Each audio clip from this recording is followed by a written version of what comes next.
ਪਾਕਿਸਤਾਨ ਵਿੱਚ ਤੇਲ ਭੰਡਾਰ ਵਿਕਸਿਤ ਕਰੇਗਾ ਅਮਰੀਕਾ।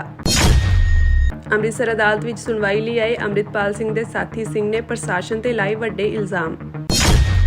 ਟਰੰਪ ਪ੍ਰਸ਼ਾਸਨ ਵੱਲੋਂ ਈਰਾਨ ਮੂਲ ਦੇ ਪੈਟਰੋਕੈਮੀਕਲ ਉਤਪਾਦਾਂ ਦੀ ਮਹੱਤਵਪੂਰਨ ਵਿਕਰੀ ਅਤੇ ਖਰੀਦਦਾਰੀ ਲਈ 6 ਭਾਰਤੀ ਕੰਪਨੀਆਂ ਤੇ ਪਾਬੰਦੀਆਂ।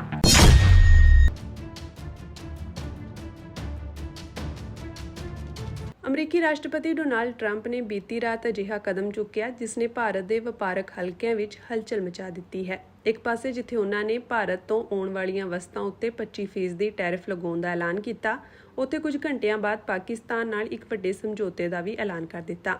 ਟਰੰਪ ਨੇ ਟਰੂਥ ਸੋਸ਼ਲ ਤੇ ਲਿਖਿਆ ਕਿ ਅਸੀਂ ਪਾਕਿਸਤਾਨ ਨਾਲ ਇੱਕ ਸਮਝੌਤੇ ਨੂੰ ਅੰਤਿਮ ਰੂਪ ਦੇ ਦਿੱਤਾ ਹੈ, ਜਿਸ ਦੇ ਤਹਿਤ ਅਮਰੀਕਾ ਅਤੇ ਪਾਕਿਸਤਾਨ ਸਾਂਝੇ ਤੌਰ ਉੱਤੇ ਵਿਸ਼ਾਲ ਤੇਲ ਭੰਡਾਰਾਂ ਨੂੰ ਵਿਕਸਿਤ ਕਰਨਗੇ। ਅਸੀਂ ਤੇਲ ਕੰਪਨੀ ਦੀ ਚੋਣ ਕਰ ਰਹੇ ਹਾਂ ਜੋ ਇਸ ਸਾਂਝੇਦਾਰੀ ਦੀ ਅਗਵਾਈ ਕਰੇਗੀ।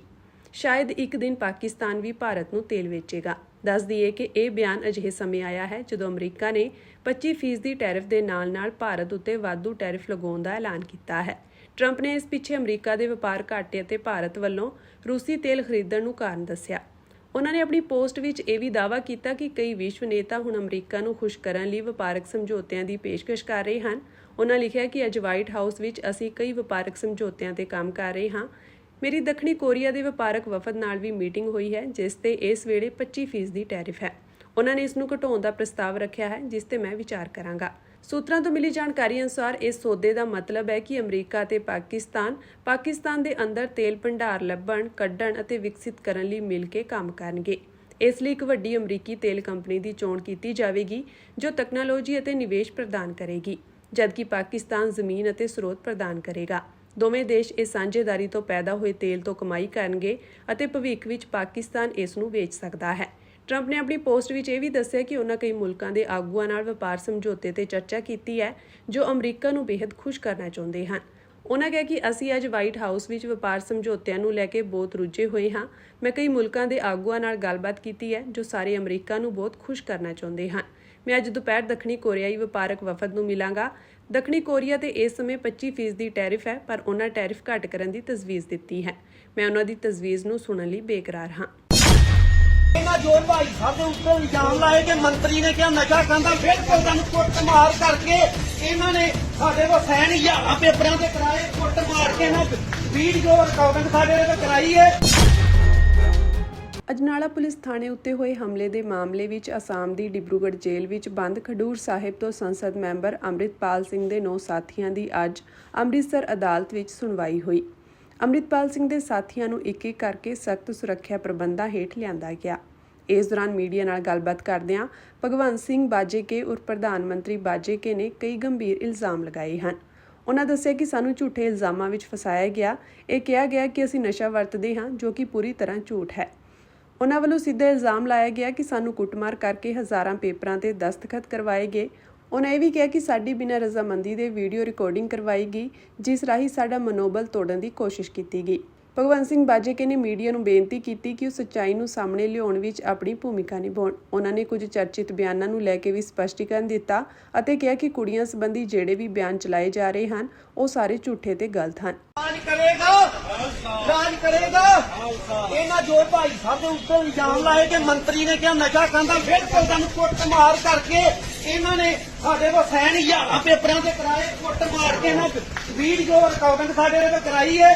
ਆਈ ਭਾਈ ਸਾਹਿਬ ਪ੍ਰਧਾਨ ਮੰਤਰੀ ਬਾਗੇ ਕੇ ਵੀਡੀਓ ਨੂੰ ਬੇਨਤੀ ਤੇ ਠੋਕ ਕੇ ਆਉਂਦਾ ਇਹ ਚਲਾਓ ਗੱਲਬਾਤ। ਭਾਈ ਸਾਹਿਬ ਦੇ ਉੱਤੇ ਬਿਆਨ, ਕੁੜੀਆਂ ਵਾਲੇ ਬਿਆਨ ਸਾਰੇ ਬਿਲਕੁਲ ਗਲਤ। ਪ੍ਰਧਾਨ ਮੰਤਰੀ ਬਾਜੇਕੇ ਵੱਲੋਂ ਦਿੱਤੇ ਗਏ ਇਹਨਾਂ ਬਿਆਨਾਂ ਨੇ ਮੁੜ ਇੱਕ ਵਾਰ ਅੰਮ੍ਰਿਤਪਾਲ ਸਿੰਘ ਨਾਲ ਜੁੜੇ ਮਾਮਲੇ ਵਿੱਚ ਗਰਮਾਈ ਵਧਾ ਦਿੱਤੀ ਹੈ। ਹੁਣ ਦੇਖਣਾ ਇਹ ਹੋਵੇਗਾ ਕਿ ਅਦਾਲਤ ਵਿੱਚ ਅਗਲਾ ਕੀ ਫੈਸਲਾ ਆਉਂਦਾ ਹੈ ਤੇ ਕੀ ਉਹਨਾਂ ਵੱਲੋਂ ਲਾਏ ਗਏ ਇਲਜ਼ਾਮਾਂ ਦੀ ਜਾਂਚ ਹੁੰਦੀ ਹੈ ਜਾਂ ਨਹੀਂ। ਦੱਸ ਦਈਏ ਕਿ ਅਜਨਾਲਾ ਪੁਲਿਸ ਸਟੇਸ਼ਨ ਤੇ ਹਮਲੇ ਦੇ 2.5 ਸਾਲ ਬਾਅਦ ਮਾਮਲੇ ਦੀ ਸੁਣਵਾਈ ਹੁਣ ਅੰਮ੍ਰਿਤਸਰ ਦੀ ਜ਼ਿਲ੍ਹਾ ਅਦਾਲਤ ਵਿੱਚ ਹੋ ਰਹੀ ਹੈ। ਹੁਣ ਇਹ ਮਾਮਲਾ ਅਜਨਾਲਾ ਅਦਾਲਤ ਤੋਂ ਅੰਮ੍ਰਿਤਸਰ ਤਬਦੀਲ ਕਰ ਦਿੱਤਾ ਗਿਆ ਹੈ, ਜਿਸ ਤੋਂ ਬਾਅਦ ਵੀਰਵਾਰ ਨੂੰ ਅੰਮ੍ਰਿਤਪਾਲ ਸਿੰਘ ਦੇ ਸਾਰੇ 9 ਸਾਥੀਆਂ ਸਮੇਤ ਕੁੱਲ 39 ਆਰੋਪੀਆਂ ਨੂੰ ਅਦਾਲਤ ਵਿੱਚ ਪੇਸ਼ ਹੋਣ ਦਾ ਹੁਕਮ ਦਿੱਤਾ ਗਿਆ ਸੀ। ਇਹ ਸੁਣਵਾਈ ਅਜਨਾਲਾ ਪੁਲਿਸ ਸਟੇਸ਼ਨ ਵਿੱਚ ਦਰਜ FIR ਨੰਬਰ 39/2023 ਤਹਿਤ ਚੱਲ ਰਹੀ ਹੈ। ਆਰੋਪ ਸਨ ਕਿ ਆਪਣੇ ਸਾਥੀ ਲਵਪ੍ਰੀਤ ਸਿੰਘ ਤੂਫਾਨ ਦੀ ਗ੍ਰਿਫਤਾਰੀ ਤੋਂ ਨਾਰਾਜ਼ ਅੰਮ੍ਰਿਤਪਾਲ ਸਿੰਘ ਨੇ 23 ਫਰਵਰੀ ਨੂੰ ਆਪਣੇ ਸਮਰਥਕਾਂ ਨਾਲ ਅਜਨਾਲਾ ਪੁਲਿਸ ਸਟੇਸ਼ਨ ਤੇ ਹਮਲਾ ਕਰ ਦਿੱਤਾ ਸੀ ਅੰਮ੍ਰਿਤਪਾਲ ਸਿੰਘ ਵਿਰੁੱਧ ਰਾਸ਼ਟਰੀ ਸੁਰੱਖਿਆ ਐਕਟ NSA ਤਹਿਤ ਵਾਰੰਟ ਜਾਰੀ ਕੀਤੇ ਗਏ ਸਨ, ਜਿਸ ਤੋਂ ਬਾਅਦ ਉਹਨਾਂ ਨੂੰ NSA ਤਹਿਤ ਗ੍ਰਿਫਤਾਰ ਕਰ ਲਿਆ ਗਿਆ ਸੀ।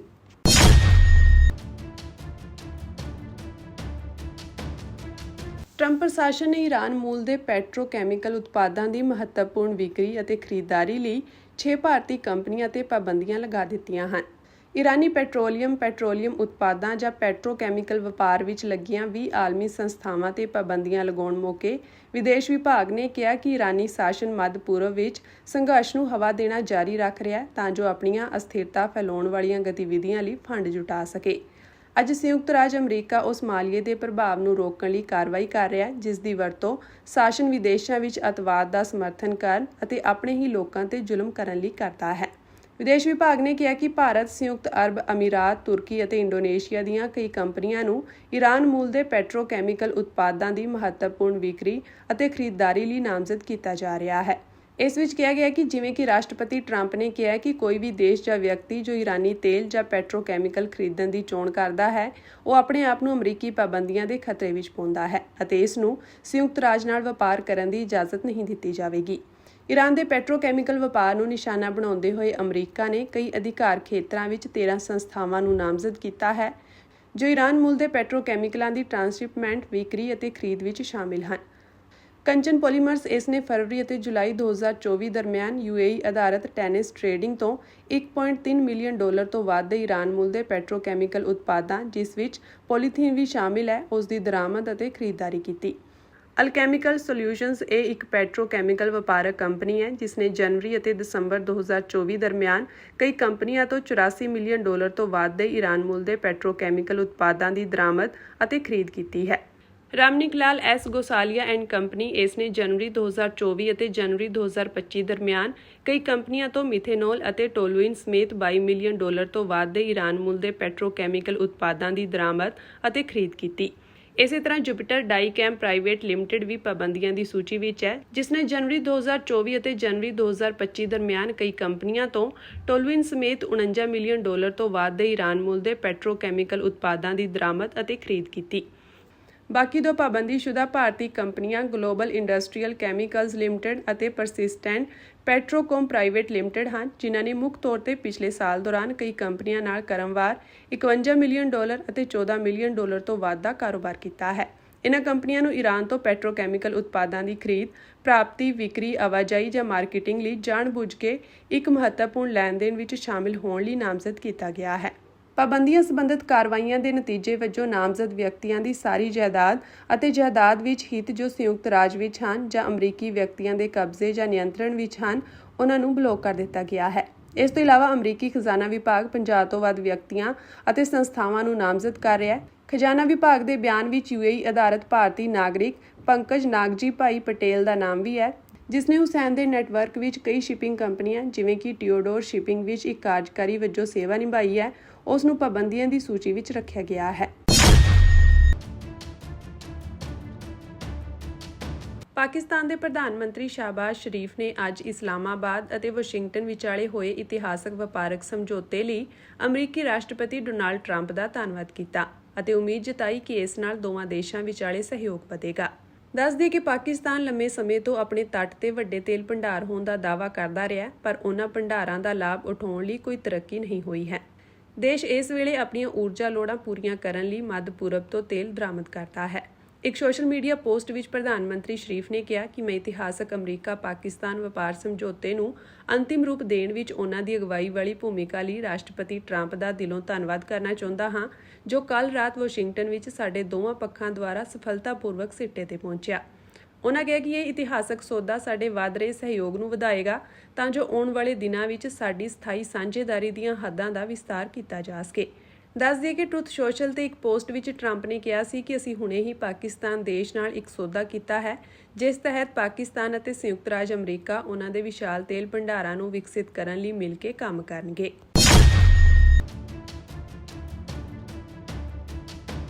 ਪਹਿਲੀ ਅਗਸਤ ਤੋਂ ਭਾਰਤ ਤੋਂ ਆਯਾਤ ਤੇ 25% ਟੈਰਿਫ ਅਤੇ ਰੂਸੀ ਤੇਲ ਖਰੀਦਣ ਲਈ ਜੁਰਮਾਨੇ ਦੇ ਟੈਰਿਫ ਤੇ ਅਮਰੀਕੀ ਰਾਸ਼ਟਰਪਤੀ ਡੋਨਾਲਡ ਟਰੰਪ ਦੇ ਬਿਆਨ ਦਾ ਨੋਟਿਸ ਲੈਂਦਿਆਂ ਭਾਰਤ ਨੇ ਕਿਹਾ ਕਿ ਉਸਨੇ ਕਿਸੇ ਵੀ ਵਪਾਰਕ ਗੱਲਬਾਤ ਵਿੱਚ ਹਮੇਸ਼ਾ ਰਾਸ਼ਟਰੀ ਹਿੱਤ ਨੂੰ ਪ੍ਰਮੁੱਖ ਰੱਖਿਆ ਹੈ ਅਤੇ ਹਮੇਸ਼ਾ ਰੱਖੇਗਾ। ਇਹ ਨੋਟਿਸ ਲੈਂਦਿਆਂ ਸਰਕਾਰ ਨੇ ਕਿਹਾ ਕਿ ਟਰੰਪ ਦੇ ਬਿਆਨਾਂ ਦੇ ਪ੍ਰਭਾਵਾਂ ਦਾ ਅਧਿਐਨ ਕੀਤਾ ਜਾ ਰਿਹਾ ਹੈ। ਸਰਕਾਰ ਨੇ ਕਿਹਾ ਕਿ ਉਹ ਕੌਮੀ ਹਿੱਤ ਸੁਰੱਖਿਅਤ ਕਰਨ ਲਈ ਸਾਰੇ ਜ਼ਰੂਰੀ ਕਦਮ ਚੁੱਕੇਗੀ। ਇੱਕ ਅਧਿਕਾਰਤ ਬਿਆਨ ਵਿੱਚ ਕਿਹਾ ਗਿਆ ਹੈ ਕਿ ਸਰਕਾਰ ਨੇ ਦੁਵੱਲੇ ਵਪਾਰ ਤੇ ਅਮਰੀਕੀ ਰਾਸ਼ਟਰਪਤੀ ਦੇ ਇੱਕ ਬਿਆਨ ਦਾ ਨੋਟਿਸ ਲਿਆ ਹੈ। ਸਰਕਾਰ ਇਸ ਦੇ ਪ੍ਰਭਾਵਾਂ ਦਾ ਅਧਿਐਨ ਕਰ ਰਹੀ ਹੈ। ਇਸ ਵਿੱਚ ਕਿਹਾ ਗਿਆ ਕਿ ਭਾਰਤ ਅਤੇ ਅਮਰੀਕਾ ਪਿਛਲੇ ਕੁਝ ਮਹੀਨਿਆਂ ਤੋਂ ਇੱਕ ਨਿਰਪੱਖ, ਸੰਤੁਲਿਤ ਅਤੇ ਆਪਸੀ ਤੌਰ ਤੇ ਲਾਭਦਾਇਕ ਦੁਵੱਲੇ ਵਪਾਰ ਸਮਝੌਤੇ ਨੂੰ ਪੂਰਾ ਕਰਨ ਲਈ ਗੱਲਬਾਤ ਵਿੱਚ ਰੁੱਝੇ ਹੋਏ ਹਨ। ਇਸ ਬਿਆਨ ਵਿੱਚ ਕਿਹਾ ਗਿਆ ਕਿ ਅਸੀਂ ਇਸ ਉਦੇਸ਼ ਪ੍ਰਤੀ ਵਚਨਬੱਧ ਹਾਂ। ਸਰਕਾਰ ਸਾਡੇ ਕਿਸਾਨਾਂ, ਉਦਮੀਆਂ ਅਤੇ MSME ਦੀ ਭਲਾਈ ਦੀ ਰੱਖਿਆ ਅਤੇ ਪ੍ਰਚਾਰ ਕਰਨ ਨੂੰ ਬਹੁਤ ਮਹੱਤਵ ਦਿੰਦੀ ਹੈ। ਸਰਕਾਰ ਰਾਸ਼ਟਰੀ ਹਿੱਤਾਂ ਨੂੰ ਸੁਰੱਖਿਅਤ ਕਰਨ ਲਈ ਜ਼ਰੂਰੀ ਸਾਰੇ ਕਦਮ ਚੁੱਕੇਗੀ, ਜਿਵੇਂ ਕਿ UK ਨਾਲ ਨਵੀਨਤਮ ਵਿਆਪਕ ਆਰਥਿਕ ਅਤੇ ਵਪਾਰਕ ਸਮਝੌਤੇ ਸਮੇਤ ਹੋਰ ਵਪਾਰ ਸਮਝੌਤਿਆਂ ਦੇ ਮਾਮਲੇ ਵਿੱਚ ਹੋਇਆ ਹੈ। ਟਰੰਪ ਦਾ ਇਹ ਹੈਰਾਨੀਜਨਕ ਐਲਾਨ ਵਣਜ ਮੰਤਰਾਲੇ ਦੇ ਖੁਲਾਸੇ ਤੋਂ ਇੱਕ ਦਿਨ ਬਾਅਦ ਆਇਆ ਹੈ ਕਿ ਅਮਰੀਕੀ ਵਾਰਤਾਕਾਰ 25 ਅਗਸਤ ਨੂੰ ਚੱਲ ਰਹੇ ਵਪਾਰ ਸਮਝੌਤੇ ਦੀ ਗੱਲਬਾਤ ਨੂੰ ਪੂਰਾ ਕਰਨ ਲਈ ਭਾਰਤ ਵਿੱਚ ਹੋਣਗੇ। ਅਮਰੀਕਾ ਵੱਲੋਂ ਲਾਏ ਗਏ ਜੁਰਮਾਨਿਆਂ ਦਾ ਸਾਹਮਣਾ ਕਰਨ ਦੇ ਖਤਰੇ ਦੇ ਬਾਵਜੂਦ ਭਾਰਤ ਲਈ ਰੂਸੀ ਮੂਲ ਦੇ ਫੌਜੀ ਉਪਕਰਨਾਂ ਤੋਂ ਆਪਣੇ ਆਪ ਨੂੰ ਵੱਖ ਕਰਨਾ ਲਗਭਗ ਅਸੰਭਵ ਹੋਵੇਗਾ। ਨਵੀਂ ਦਿੱਲੀ ਦੀ ਜੰਗੀ ਮਸ਼ੀਨਰੀ ਮੁੱਖ ਤੌਰ ਤੇ ਰੂਸ ਤੋਂ ਮੰਗਵਾਈ ਜਾਂਦੀ ਹੈ ਅਤੇ ਇਸ ਵਿੱਚ ਲੜਾਕੂ ਜਹਾਜ਼ਾਂ, ਟੈਂਕਾਂ, ਰਾਈਫਲਾਂ, ਹੈਲੀਕਾਪਟਰਾਂ, S-400 ਹਵਾਈ ਰੱਖਿਆ ਪ੍ਰਣਾਲੀ ਦੇ ਵੱਡੇ ਬੇੜੇ ਸ਼ਾਮਿਲ ਹਨ। ਇਸ ਤੋਂ ਇਲਾਵਾ ਬ੍ਰਹਮੋਸ ਮਿਸਾਈਲ, ਜਿਸ ਨੇ ਆਪਰੇਸ਼ਨ ਸਿੰਧੂਰ ਦੌਰਾਨ ਆਪਣੀ ਪ੍ਰਭਾਵਸ਼ੀਲਤਾ ਸਾਬਿਤ ਕੀਤੀ ਸੀ, ਉਹ ਵੀ ਰੂਸ ਤੋਂ ਮੰਗਵਾਈ ਗਈ ਸੀ। ਅਮਰੀਕਾ ਅਤੇ ਇਸ ਦੇ ਯੂਰਪੀ ਸਹਿਯੋਗੀ ਅਕਸਰ ਭਾਰਤ ਅਤੇ ਚੀਨ ਤੇ ਰੂਸ ਤੋਂ ਕੱਚਾ ਤੇਲ ਅਤੇ ਫੌਜੀ ਉਪਕਰਨ ਖਰੀਦਣ ਦਾ ਦੋਸ਼ ਲਗਾਉਂਦੇ ਹਨ, ਜੋ ਬਦਲੇ ਵਿੱਚ ਯੂਕਰੇਨ ਖਿਲਾਫ ਜੰਗੀ ਮਸ਼ੀਨਾਂ ਨੂੰ ਫੰਡ ਦਿੰਦਾ ਹੈ। ਅਮਰੀਕੀ ਰਾਸ਼ਟਰਪਤੀ ਡੋਨਾਲਡ ਟਰੰਪ ਨੇ ਅੱਜ ਕਿਹਾ ਕਿ ਭਾਰਤ ਨੂੰ ਨਾ ਸਿਰਫ 25% ਦੀ ਟੈਰਿਫ ਦਾ ਸਾਹਮਣਾ ਕਰਨਾ ਪਵੇਗਾ, ਬਲਕਿ ਰੂਸ ਤੋਂ ਹਥਿਆਰ ਅਤੇ ਤੇਲ ਖਰੀਦਣ ਲਈ ਜੁਰਮਾਨਿਆਂ ਦਾ ਵੀ ਸਾਹਮਣਾ ਕਰਨਾ ਪਵੇਗਾ। ਟਰੰਪ ਨੇ ਟਰੁਥ ਸੋਸ਼ਲ ਤੇ ਪੋਸਟ ਕੀਤਾ ਕਿ ਭਾਰਤ ਨੇ ਹਮੇਸ਼ਾ ਆਪਣੇ ਫੌਜੀ ਉਪਕਰਨਾਂ ਦਾ ਵੱਡਾ ਹਿੱਸਾ ਰੂਸ ਤੋਂ ਖਰੀਦਿਆ ਹੈ ਅਤੇ ਰੂਸੀ ਊਰਜਾ ਦਾ ਸਭ ਤੋਂ ਵੱਡਾ ਖਰੀਦਦਾਰ ਹੈ। ਇਸ ਲਈ ਭਾਰਤ 1 ਅਗਸਤ ਤੋਂ 25% ਦੀ ਟੈਰਿਫ ਨਾਲ ਹੀ ਮਸ਼ੀਨਰੀ ਲਈ ਜੁਰਮਾਨਾ ਅਦਾ ਕਰੇਗਾ। ਟਰੰਪ ਨੇ ਭਾਰਤ ਨੂੰ ਰੂਸ ਤੋਂ ਜ਼ਿਆਦਾਤਰ ਫੌਜੀ ਉਪਕਰਨ ਖਰੀਦਣ ਲਈ ਦੋਸ਼ੀ ਠਹਿਰਾਇਆ ਹੈ। ਸ਼੍ਰੋਮਣੀ ਗੁਰਦੁਆਰਾ ਪ੍ਰਬੰਧਕ ਕਮੇਟੀ ਨੇ ਸਿੱਖ ਸੰਗਤਾਂ ਵੱਲੋਂ ਮਿਲ ਰਹੀਆਂ ਸ਼ਿਕਾਇਤਾਂ ਦੇ ਮੱਦੇਨਜ਼ਰ ਆਰਟੀਫੀਸ਼ੀਅਲ ਇੰਟੈਲੀਜੈਂਸ ਟੂਲਸ ਨਾਲ ਗੁਰਬਾਣੀ, ਸਿੱਖ ਇਤਿਹਾਸ ਤੇ ਗੁਰਮਤਿ ਦੀ ਗਲਤ ਜਾਣਕਾਰੀ ਦੇਣ ਦਾ ਨੋਟਿਸ ਲੈਂਦਿਆਂ ਵੱਖ-ਵੱਖ AI ਪਲੇਟਫਾਰਮਾਂ ਨੂੰ ਈਮੇਲ ਪੱਤਰ ਭੇਜ ਕੇ ਇਤਰਾਜ਼ ਪ੍ਰਗਟ ਕੀਤਾ ਹੈ। ਜਿਨ੍ਹਾਂ AI ਪਲੇਟਫਾਰਮਾਂ ਨੂੰ ਸ਼੍ਰੋਮਣੀ ਕਮੇਟੀ ਵੱਲੋਂ ਲਿਖਿਆ ਗਿਆ ਹੈ, ਉਹਨਾਂ ਵਿੱਚ ChatGPT, DeepSeek, Grok, Gemini AI, Meta, Google, Veo3, Descript, Runway ML, Pictory, Magisto, InVideo, DALL-E 2, Midjourney, DeepAI ਅਤੇ ਹੋਰ ਸ਼ਾਮਿਲ ਹਨ। ਇਸ ਸੰਬੰਧੀ ਸ਼੍ਰੋਮਣੀ ਕਮੇਟੀ ਪ੍ਰਧਾਨ ਐਡਵੋਕੇਟ ਹਰਜਿੰਦਰ ਸਿੰਘ ਧਾਮੀ ਨੇ ਕਿਹਾ ਕਿ ਸਿੱਖ ਧਰਮ ਦੀਆਂ ਆਪਣੀਆਂ ਮੌਲਿਕ ਪਰੰਪਰਾਵਾਂ ਹਨ, ਜਿਨ੍ਹਾਂ ਵਿੱਚ ਤਬਦੀਲੀ ਦੀ ਕਿਸੇ ਨੂੰ ਵੀ ਇਜਾਜ਼ਤ ਨਹੀਂ ਦਿੱਤੀ ਜਾ ਸਕਦੀ। ਤਕਨੀਕ ਦੇ ਯੁੱਗ ਵਿੱਚ ਆਰਟੀਫੀਸ਼ੀਅਲ ਇੰਟੈਲੀਜੈਂਸ ਰਾਹੀਂ ਸਿੱਖ ਗੁਰੂ ਸਾਹਿਬਾਨਾਂ ਦੇ ਇਤਿਹਾਸ ਤੇ ਤਸਵੀਰਾਂ ਨਾਲ ਛੇੜਛਾੜ ਕਰਕੇ ਸਿੱਖ ਭਾਵਨਾਵਾਂ ਨੂੰ ਸੱਟ ਮਾਰਨ ਦੀਆਂ ਕੋਝੀਆਂ ਹਰਕਤਾਂ ਨਾਲ ਸਿੱਖ ਹਿਰਦਿਆਂ ਨੂੰ ਗਹਿਰੀ ਸੱਟ ਵੱਜ ਰਹੀ ਹੈ। ਸਿੱਖਾਂ ਲਈ ਸ੍ਰੀ ਗੁਰੂ ਗ੍ਰੰਥ ਸਾਹਿਬ ਜੀ ਸਰਵਉੱਚ ਹਨ, ਜਿਸ ਅੰਦਰ ਦਰਜ ਗੁਰਬਾਣੀ ਨਾਲ ਕਿਸੇ ਤਰ੍ਹਾਂ ਦੀ ਛੇੜਛਾੜ ਨਹੀਂ ਹੋ ਸਕਦੀ। ਪਰ ਅਜਿਹੀਆਂ ਐਪਸ ਗੁਰਬਾਣੀ ਦੀਆਂ ਪਾਵਨ ਪੰਕਤੀਆਂ ਨੂੰ ਗਲਤ ਤਰੀਕੇ ਨਾਲ ਦਰਸਾ ਰਹੀਆਂ ਹਨ, ਜੋ ਗੁਰਬਾਣੀ ਦੀ ਬੇਅਦਬੀ ਹੈ। ਉਹਨਾਂ ਕਿਹਾ ਕਿ ਇਸ ਸੰਬੰਧ ਵਿੱਚ ਸ਼੍ਰੋਮਣੀ ਕਮੇਟੀ ਨੂੰ ਕਈ ਇਤਰਾਜ਼ ਪ੍ਰਗਟ ਹੋਏ ਹਨ, ਜਿਸ ਦੇ ਮੱਦੇਨਜ਼ਰ AI ਪਲੇਟਫਾਰਮਾਂ ਨੂੰ ਈਮੇਲ ਪੱਤਰ ਭੇਜ ਕੇ ਗਲਤ ਜਾਣਕਾਰੀਆਂ ਤੇ ਰੋਕ ਲਗਾਉਣ ਲਈ ਕਿਹਾ ਗਿਆ ਹੈ। ਉਹਨਾਂ ਕਿਹਾ ਕਿ ਵੱਖ-ਵੱਖ AI ਪਲੇਟਫਾਰਮਾਂ ਤੇ ਅਜਿਹੀ ਸਮੱਗਰੀ ਮੁਹੱਈਆ ਕਰਵਾਈ ਜਾ ਰਹੀ ਹੈ, ਜਿਸ ਰਾਹੀਂ ਸਤਿਕਾਰਯੋਗ ਸਿੱਖ ਧਾਰਮਿਕ ਸ਼ਖਸੀਅਤਾਂ, ਪਾਵਨ ਗ੍ਰੰਥਾਂ ਅਤੇ ਸਿੱਖ ਪ੍ਰਤੀਕਾਂ ਨੂੰ ਗਲਤ ਤਰੀਕੇ ਨਾਲ ਪੇਸ਼ ਕੀਤਾ ਜਾ ਰਿਹਾ ਹੈ। ਨੌਜਵਾਨ ਪੀੜ੍ਹੀ ਤਕਨਾਲੋਜੀ ਦੀ ਵਰਤੋਂ ਜ਼ਰੀਏ ਆਪਣੇ ਇਤਿਹਾਸ, ਪਰੰਪਰਾਵਾਂ ਅਤੇ ਮਾਨਵਤਾਵਾਂ ਨੂੰ ਜਾਣਨ ਦਾ ਯਤਨ ਕਰਦੀ ਹੈ, ਪਰ AI ਦੁਆਰਾ ਉਹਨਾਂ ਨੂੰ ਮਿਲ ਰਹੀ ਅਧੂਰੀ ਤੇ ਗਲਤ ਜਾਣਕਾਰੀ ਧਰਮ ਦੇ ਸਿਧਾਂਤਾਂ ਨੂੰ ਸੱਟ ਮਾਰਨ ਵਾਲੀ ਸਾਬਤ ਹੋ ਰਹੀ ਹੈ। ਉਹਨਾਂ ਇਹ ਵੀ ਕਿਹਾ ਕਿ ਕਈ ਗੁਰਬਾਣੀ ਐਪਸ ਤੇ ਵੀ ਗੁਰਬਾਣੀ ਸ਼ੁੱਧ ਰੂਪ ਵਿੱਚ ਨਹੀਂ ਹੈ, ਜਿਸ ਬਾਰੇ ਵੀ ਸ਼੍ਰੋਮਣੀ ਕਮੇਟੀ ਵੱਲੋਂ ਪਹਿਲਾਂ ਹੀ ਕਾਰਵਾਈ ਕੀਤੀ ਜਾ ਰਹੀ ਹੈ। ਉਹਨਾਂ ਕਿਹਾ ਕਿ ਇਹ ਬੇਹੱਦ ਸੰਜੀਦਾ ਮਾਮਲਾ ਹੈ ਤੇ ਸ਼੍ਰੋਮਣੀ ਕਮੇਟੀ ਵੱਲੋਂ ਇਸ ਖੇਤਰ ਵਿੱਚ ਕੰਮ ਕਰ ਰਹੇ ਲੋਕਾਂ ਅਤੇ ਸੰਸਥਾਵਾਂ ਦਾ ਵੀ ਸਹਿਯੋਗ ਲਿਆ ਜਾਵੇਗਾ। ਉਹਨਾਂ ਸੰਗਤਾਂ ਨੂੰ ਵੀ ਅਪੀਲ ਕੀਤੀ ਕਿ ਉਹ ਅਜਿਹੀਆਂ ਐਪਸ ਤੋਂ ਅਧੂਰੀ ਜਾਣਕਾਰੀ ਨਾ ਲੈਣ, ਸਗੋਂ ਸਿੱਖ ਇਤਿਹਾਸ ਅਤੇ ਪਰੰਪਰਾਵਾਂ ਸੰਬੰਧੀ ਇਤਿਹਾਸਕ ਸਰੋਤਾਂ ਦੀ ਹੀ ਵਰਤੋਂ ਕਰਨ। ਇਸ ਦੇ ਨਾਲ ਹੀ ਸ਼੍ਰੋਮਣੀ ਕਮੇਟੀ ਪ੍ਰਧਾਨ ਨੇ ਭਾਰਤ ਦੇ ਗ੍ਰਹਿ ਮੰਤਰੀ ਅਮਿਤ ਸ਼ਾਹ ਨੂੰ ਵੀ ਅਪੀਲ ਕੀਤੀ ਕਿ ਇਸ ਸੰਜੀਦਾ ਮਸਲੇ ਪ੍ਰਤੀ ਗੰਭੀਰਤਾ ਦਿਖਾਉਂਦਿਆਂ ਸਰਕਾਰੀ ਤੌਰ ਤੇ ਵੀ ਨੋਟਿਸ ਲਿਆ ਜਾਵੇ ਅਤੇ ਕੋਈ ਠੋਸ ਨੀਤੀ ਬਣਾ ਕੇ ਅਜਿਹੇ ਚੱਲਣ ਨੂੰ ਰੋਕਣ ਲਈ ਪ੍ਰਬੰਧ ਕੀਤੇ ਜਾਣ। ਏਅਰ ਇੰਡੀਆ ਦੇ ਜਹਾਜ਼ਾਂ ਵਿੱਚ ਤਕਨੀਕੀ ਖਰਾਬੀ ਦੀਆਂ ਰਿਪੋਰਟਾਂ ਲਗਾਤਾਰ ਸਾਹਮਣੇ ਆ ਰਹੀਆਂ ਹਨ। ਅੱਜ ਏਅਰ ਇੰਡੀਆ ਦੇ ਲੰਡਨ ਜਾਣ ਵਾਲੇ ਜਹਾਜ਼ ਨੇ ਤਕਨੀਕੀ ਖਰਾਬੀ ਕਾਰਨ ਦਿੱਲੀ ਹਵਾਈ ਅੱਡੇ ਤੇ ਉਡਾਨ ਭਰਨ ਤੋਂ ਪਹਿਲਾਂ ਹੀ ਟੇਕ ਆਫ ਨੂੰ ਰੱਦ ਕਰ ਦਿੱਤਾ, ਯਾਨੀ ਉਡਾਨ ਨਹੀਂ ਭਰ ਸਕਿਆ।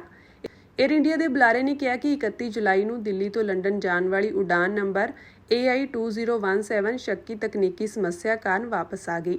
ਕਾਕਪਿਟ ਚਾਲਕ ਦਲ ਨੇ ਮਿਆਰੀ ਸੰਚਾਲਨ ਪ੍ਰਕਿਰਿਆ ਦੀ ਪਾਲਣਾ ਕਰਦੇ ਹੋਏ ਉਡਾਨ ਰੱਦ ਕਰਨ ਦਾ ਫੈਸਲਾ ਕੀਤਾ ਅਤੇ ਜਹਾਜ਼ ਨੂੰ ਸਾਵਧਾਨੀ ਜਾਂਚ ਲਈ ਵਾਪਸ ਲਿਜਾਇਆ ਗਿਆ ਹੈ।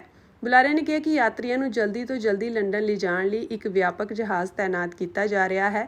ਸਾਡਾ ਗਰਾਊਂਡ ਸਟਾਫ ਇਸ ਅਚਾਨਕ ਦੇਰੀ ਕਾਰਨ ਹੋਣ ਵਾਲੀ ਅਸੁਵਿਧਾ ਨੂੰ ਘੱਟ ਕਰਨ ਲਈ ਯਾਤਰੀਆਂ ਨੂੰ ਹਰ ਸੰਭਵ ਸਹਾਇਤਾ ਅਤੇ ਦੇਖਭਾਲ ਪ੍ਰਦਾਨ ਕਰ ਰਿਹਾ ਹੈ।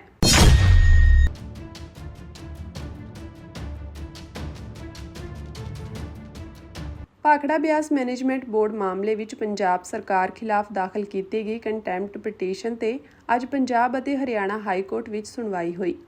ਇਸ ਤੋਂ ਇੱਕ ਦਿਨ ਪਹਿਲਾਂ ਹੀ ਸੁਪਰੀਮ ਕੋਰਟ ਨੇ ਪੰਜਾਬ ਦੀ ਉਹ SLP ਖਾਰਜ ਕਰ ਦਿੱਤੀ ਸੀ ਜਿਸ ਰਾਹੀਂ ਹਾਈ ਕੋਰਟ ਦੇ ਪਹਿਲਾਂ ਦੇ ਹੁਕਮਾਂ ਨੂੰ ਚੁਣੌਤੀ ਦਿੱਤੀ ਗਈ ਸੀ। ਪੰਜਾਬ ਸਰਕਾਰ ਵੱਲੋਂ ਸੀਨੀਅਰ ਵਕੀਲ ਗੁਰਮਿੰਦਰ ਗੈਰੀ ਨੇ ਪੇਸ਼ੀ ਭਰੀ ਜਦਕਿ BBMB ਵੱਲੋਂ ਸੀਨੀਅਰ ਵਕੀਲ ਰਾਜੇਸ਼ ਗਰਗ ਨੇ ਪੇਸ਼ੀ ਕੀਤੀ। ਕੋਰਟ ਨੂੰ BBMB ਦੇ ਚੇਅਰਮੈਨ ਨੂੰ ਰੋਕਣ ਵਾਲੇ ਹਾਲਾਤਾਂ ਬਾਰੇ ਜਾਣਕਾਰੀ ਦਿੱਤੀ ਗਈ। ਹਾਈ ਕੋਰਟ ਪਹਿਲਾਂ ਹੀ ਪੰਜਾਬ ਸਰਕਾਰ ਨੂੰ 2 ਮਈ ਨੂੰ ਦਿੱਲੀ ਵਿੱਚ ਹੋਈ ਮੁੱਖ ਸਕੱਤਰਾਂ ਦੀ ਮੀਟਿੰਗ ਵਿੱਚ ਲਏ ਫੈਸਲੇ ਨੂੰ ਲਾਗੂ ਕਰਨ ਲਈ ਕਹਿ ਚੁੱਕਿਆ ਹੈ ਜਿਸ ਵਿੱਚ ਹਰਿਆਣਾ ਨੂੰ 4500 ਕਿਊਸਿਕ ਪਾਣੀ ਦੇਣ ਦਾ ਫੈਸਲਾ ਹੋਇਆ ਸੀ। ਸੁਣਵਾਈ ਦੌਰਾਨ ਪੰਜਾਬ ਸਰਕਾਰ ਨੇ ਹਾਈ ਕੋਰਟ ਨੂੰ ਦੱਸਿਆ ਕਿ ਉਹ BBMB ਦੀਆਂ 23 ਅਪ੍ਰੈਲ 30 ਅਪ੍ਰੈਲ ਅਤੇ 3 ਮਈ ਦੀਆਂ ਮੀਟਿੰਗਾਂ ਜਿਸ ਵਿੱਚੋਂ ਆਖਰੀ ਵਿੱਚ ਪੰਜਾਬ ਸ਼ਾਮਿਲ ਨਹੀਂ ਹੋਇਆ ਸੀ ਉਸ ਨੂੰ ਹਾਈ ਕੋਰਟ ਵਿੱਚ ਰਿਟ ਰਾਹੀਂ ਚੁਣੌਤੀ ਦੇਣ ਜਾ ਰਹੀ ਹੈ। ਹਾਈ ਕੋਰਟ ਨੇ ਹੁਣ ਇਸ ਮਾਮਲੇ ਦੀ ਵਿਸਥਾਰ ਨਾਲ ਸੁਣਵਾਈ ਲਈ ਰੈਗੂਲਰ ਬੈਂਚ ਨੂੰ ਭੇਜਣ ਦੇ ਹੁਕਮ ਦਿੱਤੇ ਹਨ।